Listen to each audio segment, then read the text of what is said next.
It's Phil Lindemann with your Krystal 93 News at 4. A 20-year-old Kansas man died skiing at Winter Park yesterday. Sky High News confirms he hit a tree off of Lupin, a blue-black run.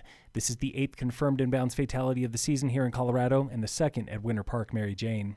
Making his first appearance in Summit County Court today was the local man accused of trying to run over a parking attendant at Copper earlier this month. He made no plea in this first appearance. The man accused of causing a lockdown in Breckenridge last summer is getting a change of venue from county court to district court. The suspect, Santino Gallardo, has been held in local jail for nearly 5 months, all while facing multiple other charges across the state, including an upcoming jury trial in Adams County. For a third straight month, the median home price in Summit is falling, and buyers, they're biting again. Prices were down 29% last month, and sales were up nearly 8%, according to Altitude Realtors. Homes are selling nearly 3 weeks faster than last year.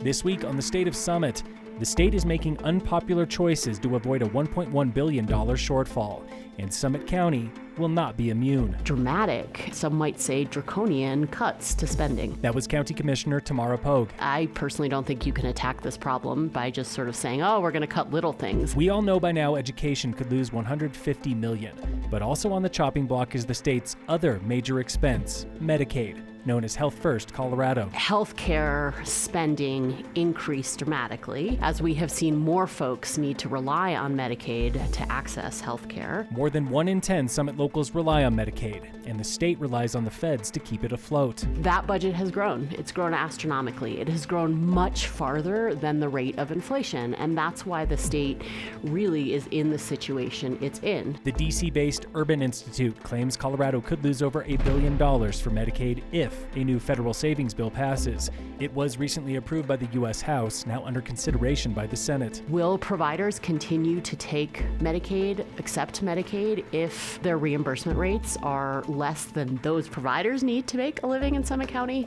I don't think so. Other smaller human services programs will take hits too. Food bank funding is guaranteed to dwindle. So is CCAP, the Colorado Child Care Assistance Program. We are thinking about this as death by 1,000 paper cuts, and that it's all these little cuts that will add up and really impact our ability to deliver the services that our residents rely on, count on, and need. Tune in again next week for the State of Summit on Krystal 93. In sports, the Avalanche played the Maple Leafs today, the Nuggets played the Lakers. And in local sports, Summit High Girls Lacrosse is playing Aspen at home today. Open right now in Frisco is registration for the free Bubblegum Race Series. This week, an obstacle course on skis. Racing starts at 5. The Breckenridge Vipers, they have a third consecutive home series this weekend, playing Friday and Saturday for the Denver Leafs. Phil Lindemann, Krystal 93 News.